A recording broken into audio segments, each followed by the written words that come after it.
వేళ tariff bomb పేల్చిన Trump. ఇరాన్తో వ్యాపారాలు చేసే దేశాలన్నిటిపైన 25% సుంకాలు తక్షణమే ఈ నిర్ణయం అమల్లోకి వస్తుందని పోస్ట్ చేశారు ట్రంప్.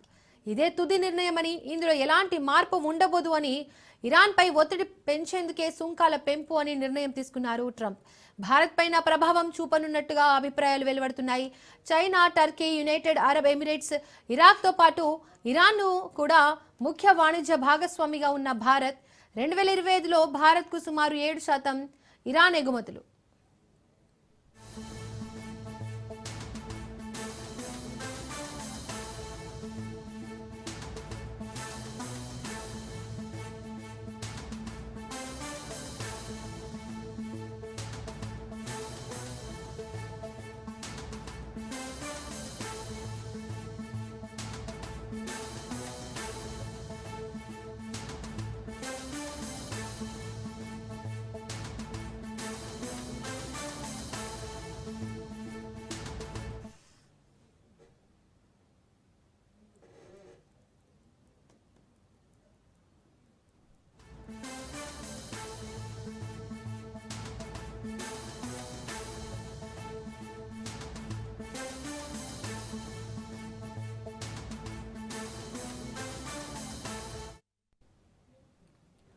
తీవ్ర ఆర్థిక సంక్షోభంలో కూరుకుపోయిన ఇరాన్లో ట్రంప్ టారిఫ్ బాంబు పేల్చారు.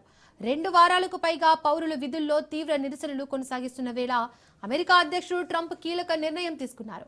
ఇరాన్తో వాణిజ్యం జరిపే అన్ని దేశాలపై 25% సుంకాలు విధిస్తున్నట్లు ట్రంప్ ప్రకటించారు. ఈ నిర్ణయం తక్షణమే అమల్లోకి వస్తుందన్నారు. ఇరాన్తో ఎక్కువగా వాణిజ్యం చేసే దేశాల్లో China, Türkiye, UAE, Iraq, Bharat ఉన్నాయి. ఇరాన్ నిరసనలపై ట్రంప్ సైనిక చర్య చేపడతారనే ఊహాగానాల నేపథ్యంలో ఈ ప్రకటన వెలువడింది.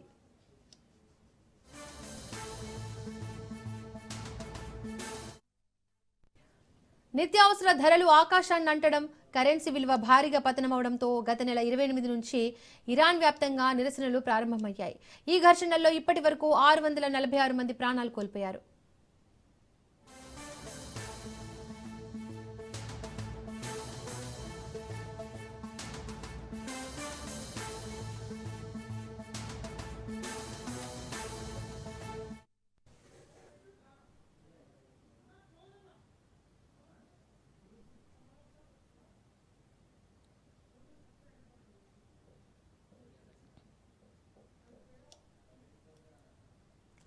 తీవ్ర ఆర్థిక సంక్షోభంలో కూరుకుపోయిన ఇరాన్లో ట్రంప్ టారిఫ్ బాంబు పేల్చారు.